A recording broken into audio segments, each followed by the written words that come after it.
Hey guys, welcome back to another episode of the Remote Podcast. For today's episode, we have with us Lisette Sutherland. She's a director at Collaboration Superpowers and author of Work Together Anywhere. I'm super excited to have you on the podcast, Lisette. Thank you so much for doing this. Oh, I really appreciate meeting you and being here with you. Awesome. So let us begin with your introduction, and what exactly you do. Yeah.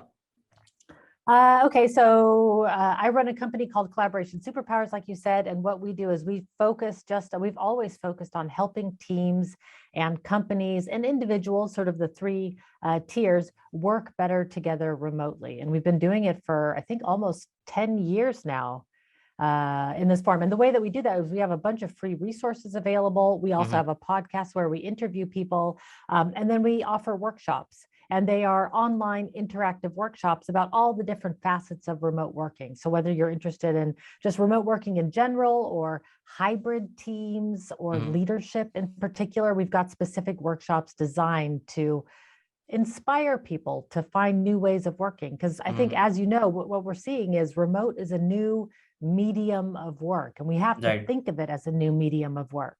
So these workshops help people make the mindset shift from being office first to being remote first.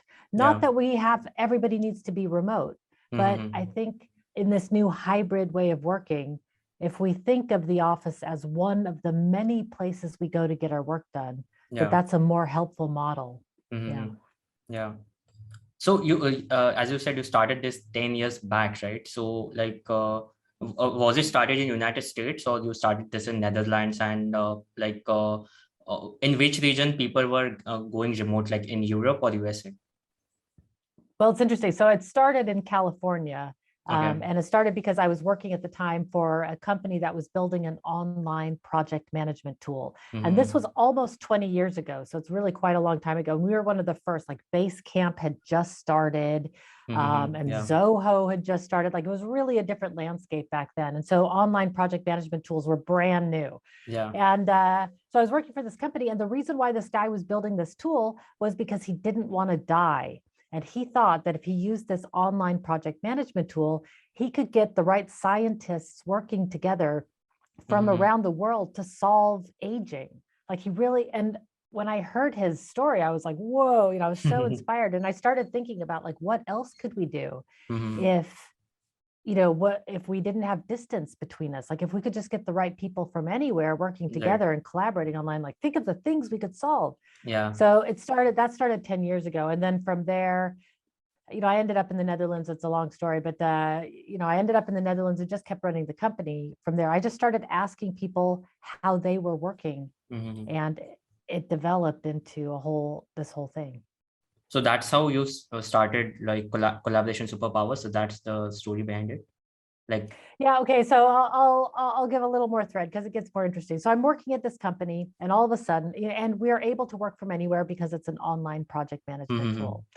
Out of the blue, I get a call from one of my favorite bands in the world, and they're called the Legendary Pink Dots. Nobody, they're very small cult psychedelic band. But anyway, they were my favorite band since I was a kid. And it's a long story of why they called me, but they called me and asked me to go on tour with them. And cool. I thought, oh my gosh. Oh yeah. I was like, of course I'm going to say yes, right? It's my favorite band. And no matter what, I was going. But I can't say that to my boss. So I go back to the boss of this company, of the online project management tool, and I say, this is my dilemma. Like, I've got to go, right? This is my band.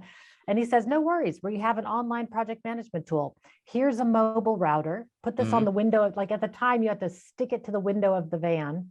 And he said, just make sure you get your work done and have a good. At that time, I worked for 5 weeks from a van during the day as we drove from city to city around the United States. And then at night, I was the merchandiser and for this band. And when the tour ended, they asked me to come to Europe. And that's when I decided that I was going to go to Europe and start.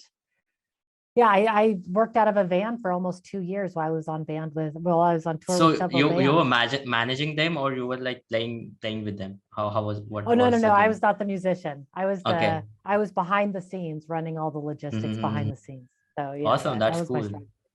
But for me, it was really exciting to see what was possible at the time. Like, I was actually living and working from a van while on tour with the favorite band, working at a real company, doing real work for a job during the Yeah, day. yeah. And so I started asking other companies, I saw other companies doing this, and I started asking them, how were you doing this? What are you doing this to make it right? And that's when I started the book, and Collaboration Superpowers started there, because I started collecting all these tips from people. Yeah. And then I turned it into a workshop, and then I turned it into a book. I didn't know what else to do with all the information. It's like I was getting Yeah, all these yeah, great yeah. tips. So I made something with it. So like you were like like you were working with band on the at the daytime, and then at the like after that you were like working, right? Well, during the day, I was working With the for the band. project management company. No, the Okay. band, Okay. I mean, we Got were it. Got it. driving during the day, right? Mm-hmm. So we were just in the van for like 8 hours between cities. In the United States, the cities are really far apart. Right. So it's Right. like Yeah. you'd have to drive a whole day. And then at Mm-hmm. night, I was working for the band, because that's Awesome. when the show was. So I had Yeah. to do the Yeah. Got it. Got merchandise. it. Understood. Yeah. So tell us about your book. Tell us more about it. Yeah. So Work Together Anywhere was written because I had all this information. I started talking to companies. I Mm-hmm. started recording my conversations with companies, and that's where the podcast came from. I just was talking to people and thought, oh, this is interesting. Like, these are great conversations. Other people need to hear this. And then I turned all those tips into Work Together Anywhere. So I Okay. had all this, I had this mountain of tips. And actually, when I first started the podcast, I used to tell people, like, hey, I'm writing a book and I'd love to interview you for the book, but I wasn't actually writing the book. It was just to get people on my podcast, because at the Okay. time, not many people had heard of podcasts, so I was Right. just trying to Right. Right. tempt them. But then people started asking for the book. So at one Oh. point, I actually had to write the book. So that's what happened. So Awesome. I got together with a friend of mine from San Francisco when I lived there. She's an editor. That's who my co-author is on the book. You'll see Kirsten Okay. Janine Nelson on the book. So she's my co-author, and she's a professional editor. And we got together and we wrote the book entirely remotely. We had one telephone call over 3 years, and the rest complete asynchronous communication, 100% Wow. asynchronous work to write the book. That's amazing. Yeah, it was a fantastic experience. We knew each other very, very well. So, and she's a professional writer. So the written communication was very good. Right, right. That's really amazing. Wow. Like, awesome. What I like about it is it shows that it is possible. Like all these teams that have way too Yeah, many yeah. meetings, there is another way. It's a different way, but you Yeah, can yeah. learn how to work asynchronously more to save Totally. meeting time. Yeah, I think a lot of companies are going for asynchronous communication right now. And yeah, because everybody's exhausted from the yeah, meetings. yeah. And with the asynchronous communication, like you can have a team which is working, globally for you 24 hours, basically, like not technically, but yeah. Suppose if there are people who are in Australia, there are people, if we have people in India, in USA or in Europe, then basically they are working in their time zones, or yeah, this could work. Yeah, I mean, pros and cons to every situation, right? When you go with time zones that are so far apart, you start to lose the team building aspect of it, because you can't really talk and so there's a level of team building that you can do asynchronous for sure, like no question about it, but Yeah. you start to get a little bit less team building and you get more workflow focused when you have time zones so far apart. So asynchronous work is not for everybody. There are people who really like to be synchronous with each other. Fair enough. You just have to design what the kind of work that you like. So do you think the if the company is remote, so like they don't need to go asynchronous, they can be synchronous as well and work remotely in a proper way? Oh, sure. I mean, there are many tools out there that facilitate this kind of working. For example, virtual offices. They're literally offices that you go to online in your browser. So you'll see a floor plan of an office. And a lot of people go to work this way. Like in the morning, you open your virtual office, your colleagues are there in the virtual office. You can see them, you can see who's meeting and who's talking. And that's how they work. And I would say, like for teams that are in startup mode, or if you're collaborating around a really hard project and you need to be talking and thinking to each other, I always say Star Trek mode, right? You want to be able to like push a button and be like, Lisette to bridge, report. Yeah. Like you need to, then you need to set yourself up for that kind of work. Plenty of teams need that. So not everybody can go all asynchronous. Yeah, yeah, awesome. So let's talk about qualities of remote leader, right? Yeah. Yeah.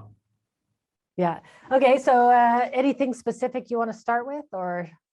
Like basically like managers who are managing a remote team, or how should they lead their team, and what are the important qualities that they should have, basically like top three qualities every remote should have. Maybe we can start from over there. So it's a really interesting topic. I've just spent the last few months doing a whole bunch of research on this. I built a course for the University of Wolverhampton on distance leadership.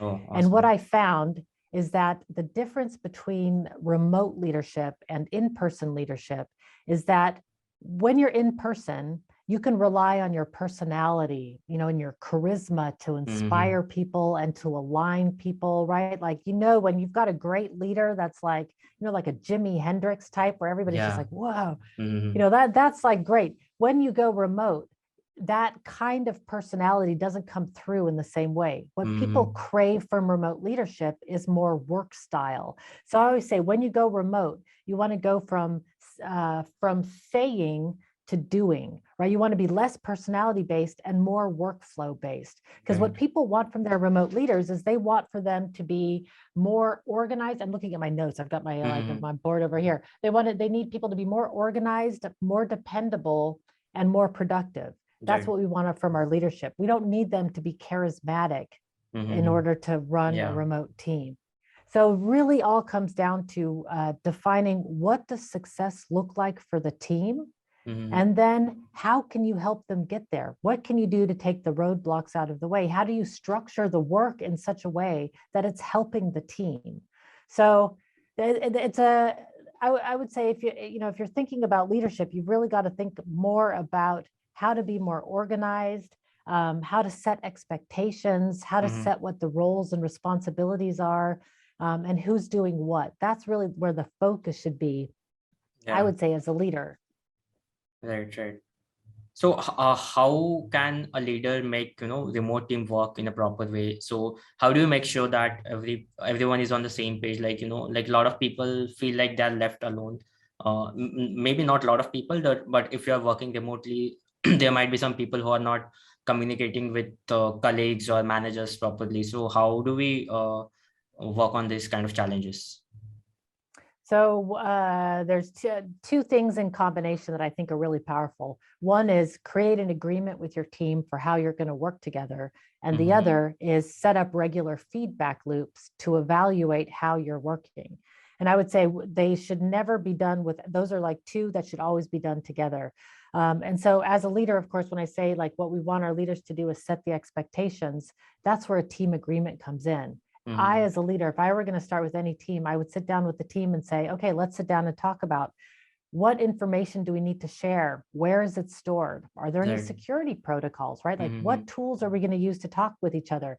If I need to talk to somebody on the weekend, like how do I get in touch with them? Are we expected to check emails? Like how online do we need to be? What are our working hours together? Setting those expectations in advance takes away a lot of the misunderstandings on a team and lets people know what the expected behavior is on that team. Super important. And of course, the team is coming up with it together. That's the best part, is everybody has a voice in doing it. Now, the feedback loops come in because the way we work is evolving over time. And especially right now, we're going through a huge change management period, right? The COVID turns everything on its head. So I would say that the feedback loops are incredibly important because we need to evaluate, like, is what we're doing working for us? Like, are we enjoying the work that we're doing? How can we do better as a team? Because you could set your team agreement and 2 months later, it's going to be totally different.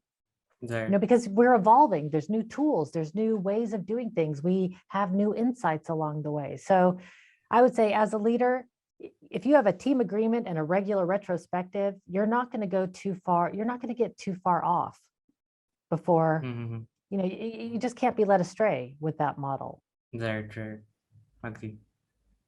So what about the KPIs and all that things? Suppose you have specific goals. I think that also works. So that could also help. Yeah, there's all kinds of things. There is a great book called Managing for Happiness. It's Mhm. written by Jürgen Apollo.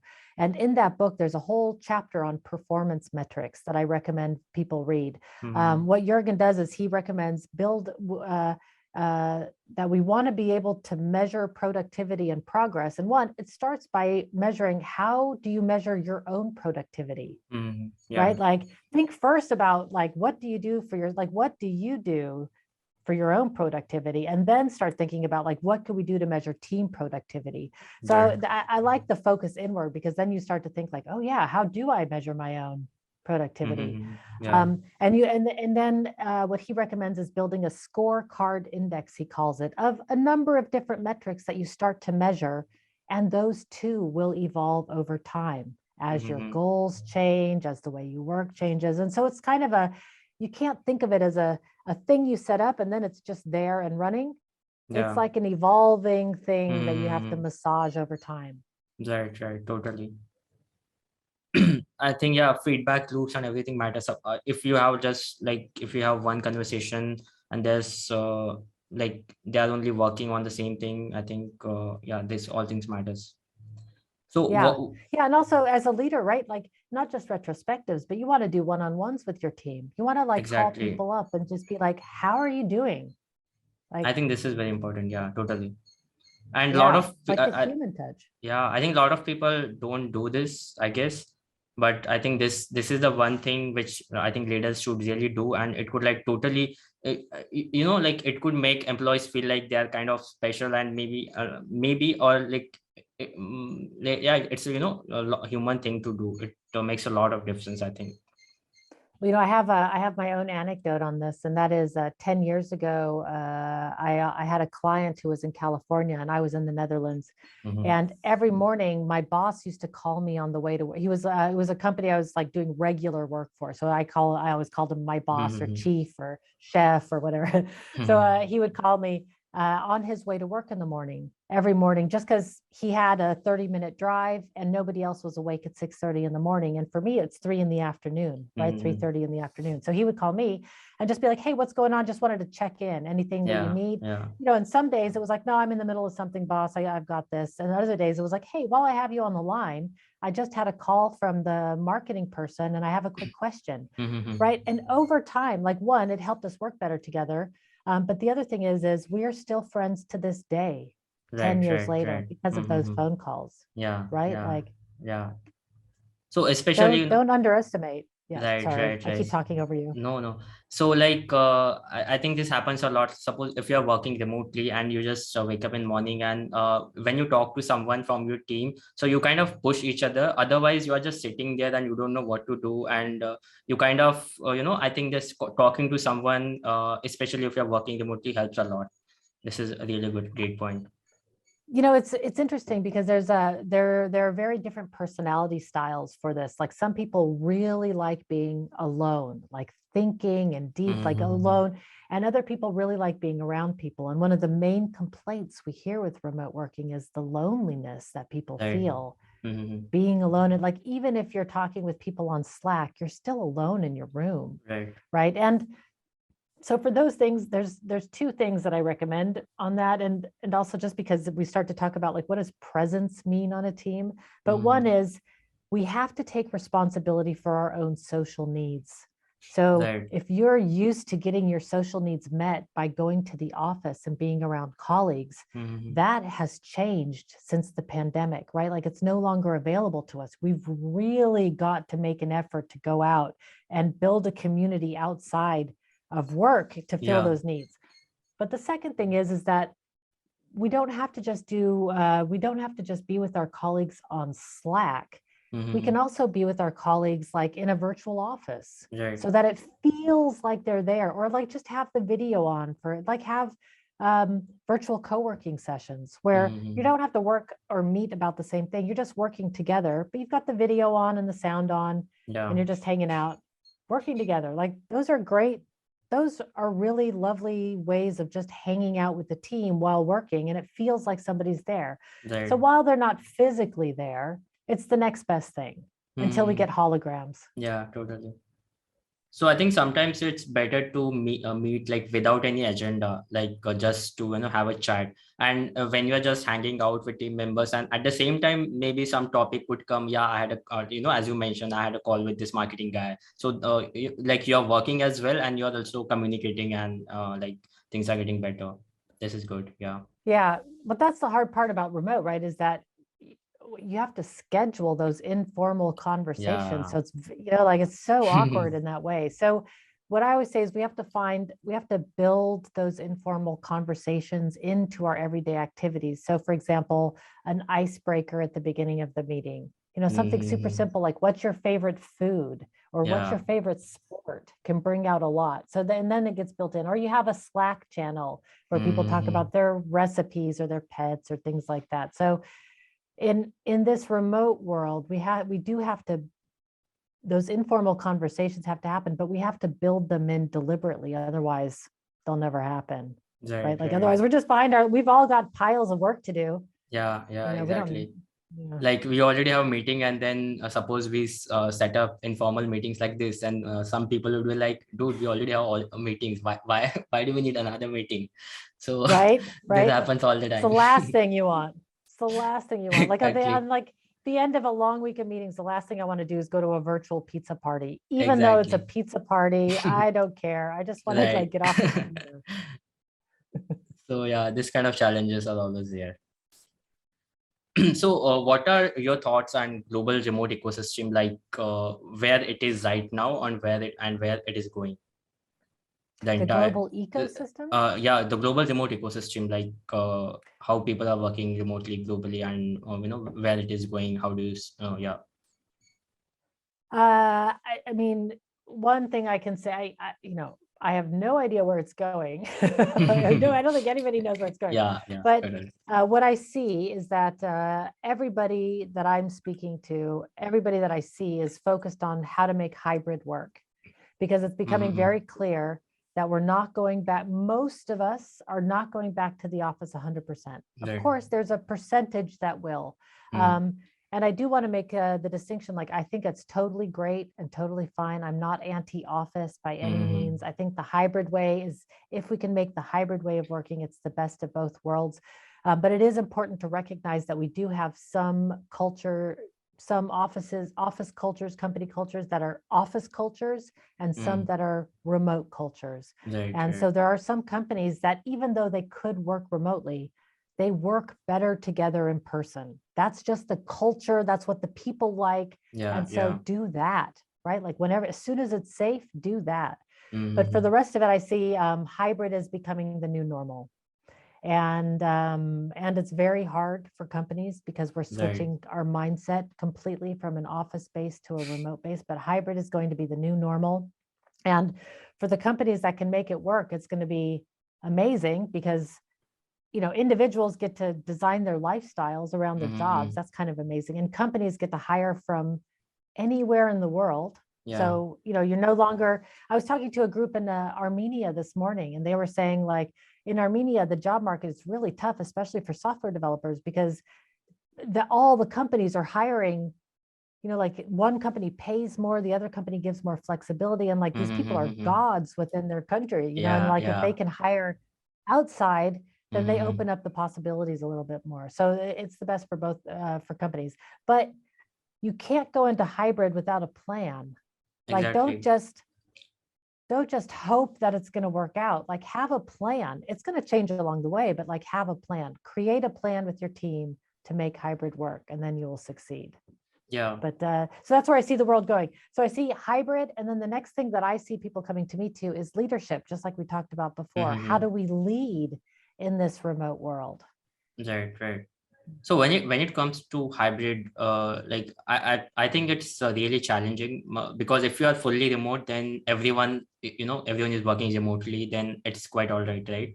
But and if the entire company is not remote, like if everyone is working from office, then that is also cool. But when it comes to hybrid, don't you think that's like a bit challenging? I think it's a very, very challenging Like when Oh it comes to yeah. communication, like if I'm in office and you're at home, suppose, and we are having a meeting, so this kind of challenges are a lot when it comes to hybrid. Yeah, that's why I say you really want to go into this being intentional.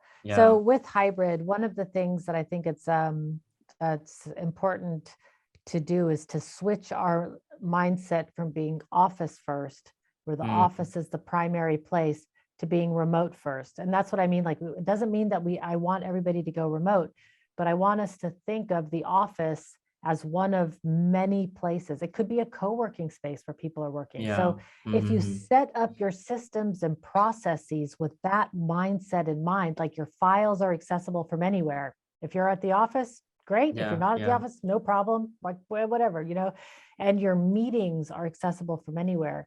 And I really try to drive people away from having hybrid meetings.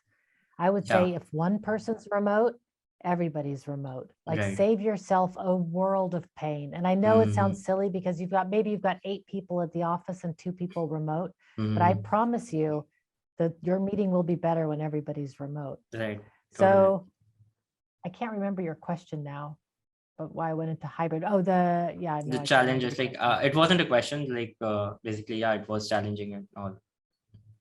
Yeah, oh, yeah, I'll agree it's challenging. It's really the worst. Mhm. I mean, when everybody's remote, it's one thing. When everybody's in Right. person, Right. it's one thing. When Exactly. you're hybrid, it's like herding cats, man. That's why team agreements and feedback loops. Yeah. There's But no other way. yeah, yeah, yeah. The point which you mentioned about co-working spaces, I think this could be a game changer here. Like, so basically, like people who go to office, right, they have this, maybe they are outgoing and they are very social as a person. They want to have a social life. So if they go to like co-working space, so even if they don't have office colleagues, but there will be a lot of other people from other companies, so they can have a social life over there. So I think co-working spaces Totally. could be a future in a hybrid. It could help a lot when it comes to hybrid Oh model. yeah.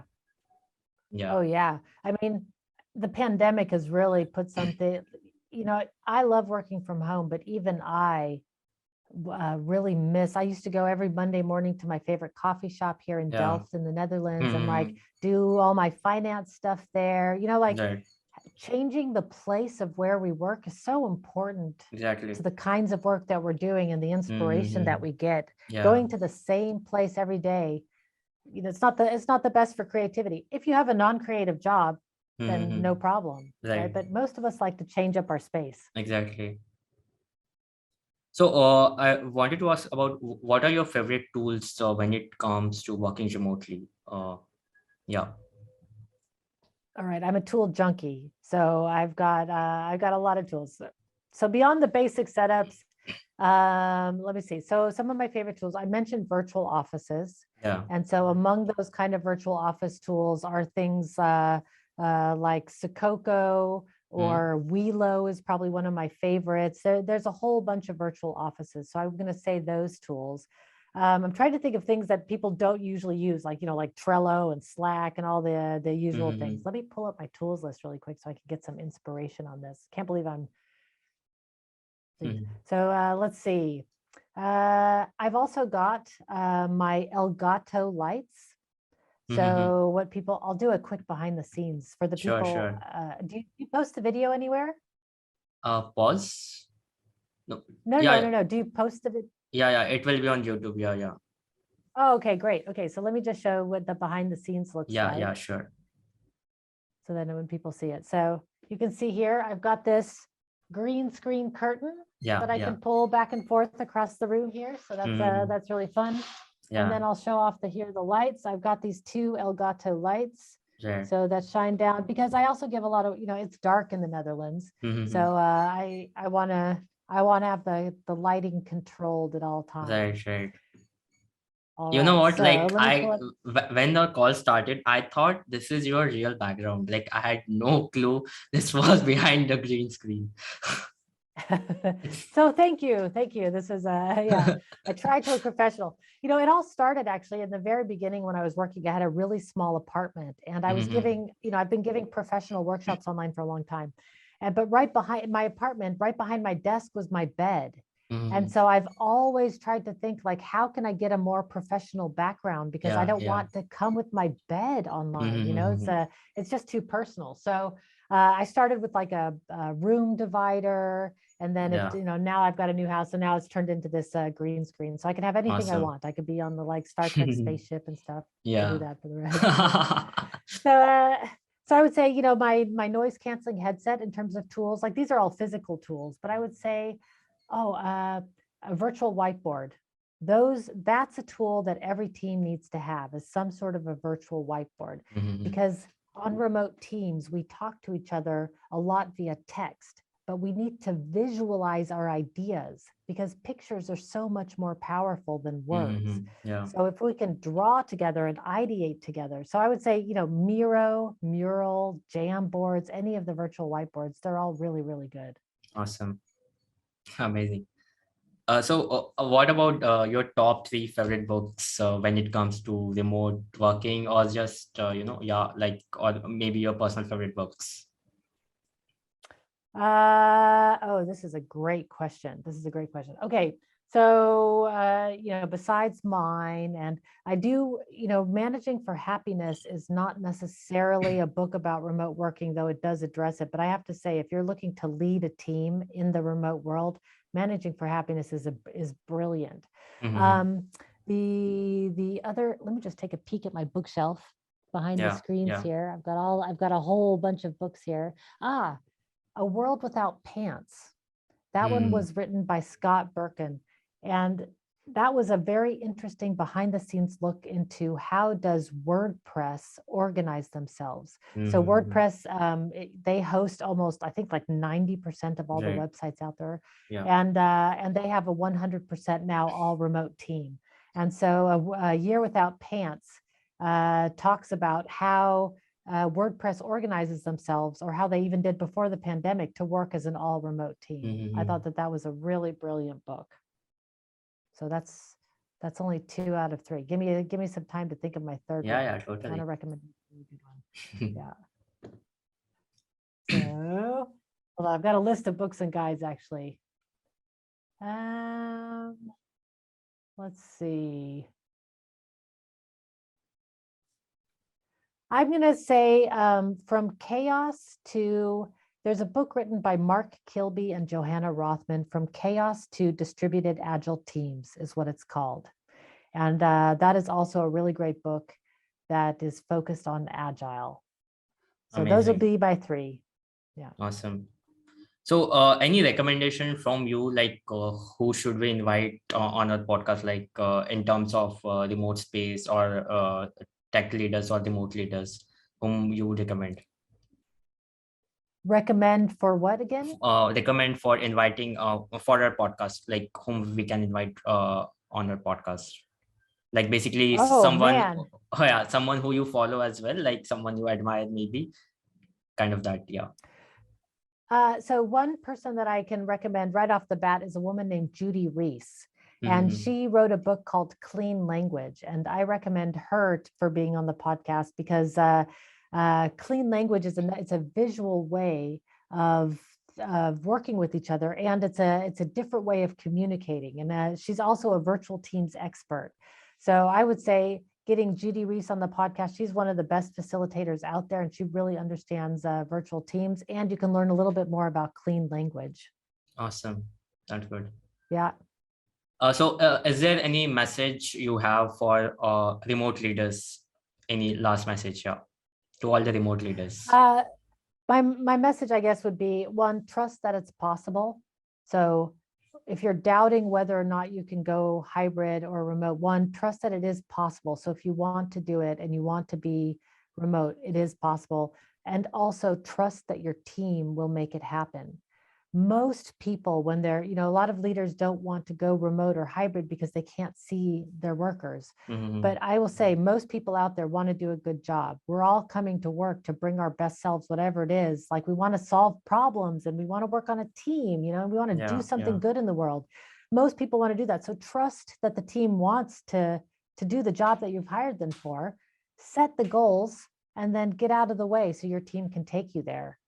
Awesome. So that's what I would tell leaders is really trust that it's possible and trust your team. And if you don't trust your team, then you've hired the wrong people. So Right. that's a different problem. So how does our audience should reach out to you? So should they reach out to you on Twitter, LinkedIn, or any other platform if they want to reach out? I would say the best way actually to get in touch with me, I get messages on every platform, and I'm active on Twitter and LinkedIn. So, but I get really overwhelmed because there's so many. The best way to reach out to me is via email. But I will say I also have a parting gift for the audience that I wanted to give, and that is just I have a remote working success kit that I've put together that has really fun things like these cards, like, oh, you're on mute, or oh, I love that idea, or one of my favorite one is like, what's that behind you?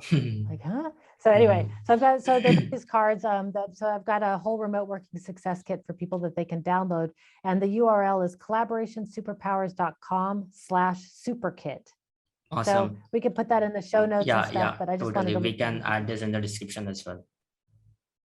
Awesome. So thank you so much, Lisette. It was really great talking to you, and it was super fun. Yeah, I had a great time talking to you, and with full of learnings as well. Thank you so much for being on It the was my podcast. honor to be here. Thank you for inviting me. Thank you so much.